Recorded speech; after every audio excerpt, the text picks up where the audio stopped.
Bonjour, je m'invite sur vos écrans aujourd'hui pour vous parler de vos écrans. Télévision, smartphone, console, tablette, ordinateur, ils sont partout, tout le temps. Pour vous aider à mieux les utiliser en famille et à les adapter à l'âge de votre enfant, je me baserai en grande partie sur les repères 36912 proposés par Serge Tisseron, qui sont reconnus dans de nombreux pays, les chiffres 36912 correspondant à l'âge de l'enfant. J'ai choisi de m'y référer car ce psychiatre et chercheur en psychologie ne diabolise pas les écrans. Ils peuvent apporter à nos enfants des choses bénéfiques si nous leur apprenons à bien les utiliser. D'ailleurs, ces repères 36912, Serge Tisseron les nomme des balises, car une balise en mer peut indiquer aussi bien un chemin navigable qu'un danger à éviter. Comme pour toutes mes autres vidéos ou les articles que je vous transmets, rappelez-vous que le but n'est pas de vous culpabiliser, mais de vous donner des repères dans lesquels vous pouvez piocher ce qui vous parle et les adapter selon votre propre mode de vie. Ne les voyez pas comme une perfection à atteindre, mais comme un phare qui vous guide. Dans cette première vidéo, je vous propose des bases, des grands principes qui sont valables à tout âge, pour vos jeunes enfants, pour vos adolescents, mais aussi pour vous, les adultes, car c'est le premier grand principe. Les règles, pour qu'elles aient un sens et soient respectées, doivent être appliquées par l'ensemble de la famille, parents compris. L'enfant apprend en imitant, puis en s'identifiant. Le fais ce que je dis, pas ce que je fais, ça ne fonctionne pas, ni pour les enfants, ni pour les ados.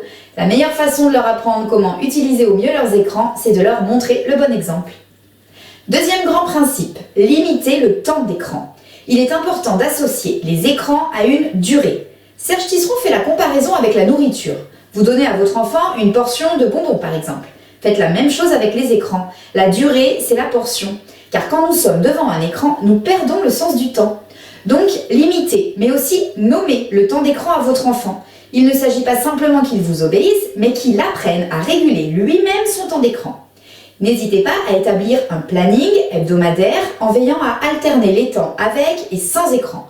L'important, c'est qu'il n'empiète pas sur les autres activités essentielles au développement et aux apprentissages de votre enfant. Les jeux, les livres, les activités sportives et culturelles, les relations avec les autres. Troisième point, faites attention au contenu que vos enfants regardent, quel que soit l'écran. Choisissez ensemble les programmes et respectez bien les recommandations d'âge. Pour les jeux vidéo, suivez la classification PEGI, avec son logo apposé sur chaque jeu vidéo. Elle est utilisée dans 38 pays européens. Concernant les films et les dessins animés, ne vous fiez pas qu'aux recommandations officielles de la signalétique du CSA. Elles sont particulièrement basses en France et en dessous de 10 ans, il y a une seule classification, tout public, alors que vous vous doutez bien qu'entre 3 et 9 ans, on ne peut pas regarder la même chose. Il est très fréquent qu'un film soit classé tout public en France, mais soit interdit aux moins de 10, 12, voire 16 ans dans d'autres pays. Vous pouvez vous amuser à comparer les classifications selon les pays sur le site filmtoutpublic.fr.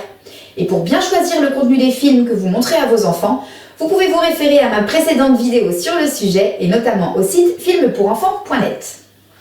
Quatrièmement, les écrans, ça se parle et ça se partage. La meilleure utilisation des écrans, c'est celle qui est faite dans l'interaction avec les autres. Privilégiez les temps d'écran partagés plutôt que solitaires et privilégiez les écrans interactifs comme les tablettes plutôt que non interactifs comme la télévision.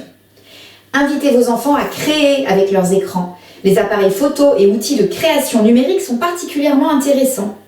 Instaurez un rituel convivial commun, par exemple une fois par semaine, regardez un film avec vos enfants ou jouez tous ensemble à un jeu sur une console. Privilégiez les DVD à la télévision. La durée est de fait limitée, vous maîtrisez plus le contenu et votre enfant peut le regarder plusieurs fois jusqu'à avoir bien compris. Et même pour les temps d'écran solitaires, invitez vos enfants et vos ados à parler de ce qu'ils ont vu ou fait sur leurs écrans. Essayez autant possible qu'il y ait un temps pour regarder et un temps pour en parler. Sabine Duflo, une psychologue, propose d'autres repères qui me semblent aussi intéressants. C'est la règle des 4 pas.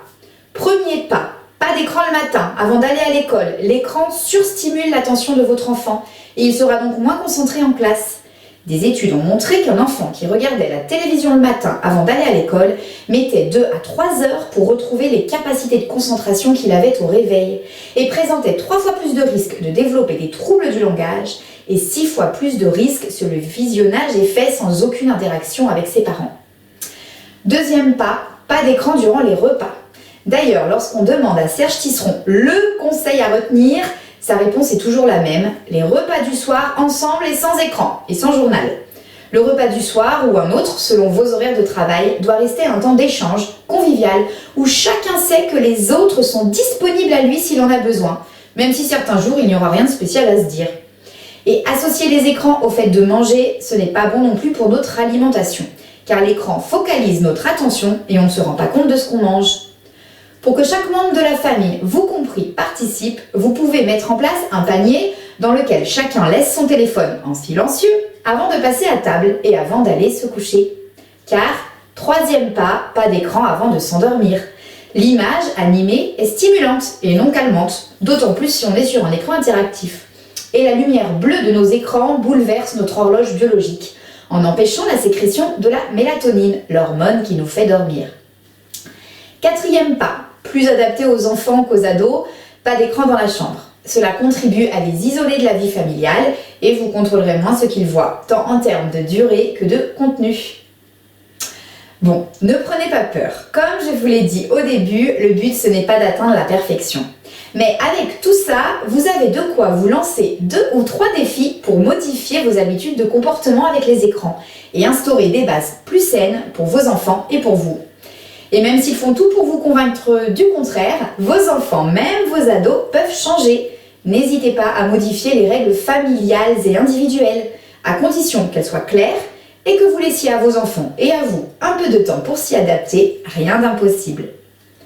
Dans mes prochaines vidéos, je vous donnerai des conseils spécifiques pour chaque âge.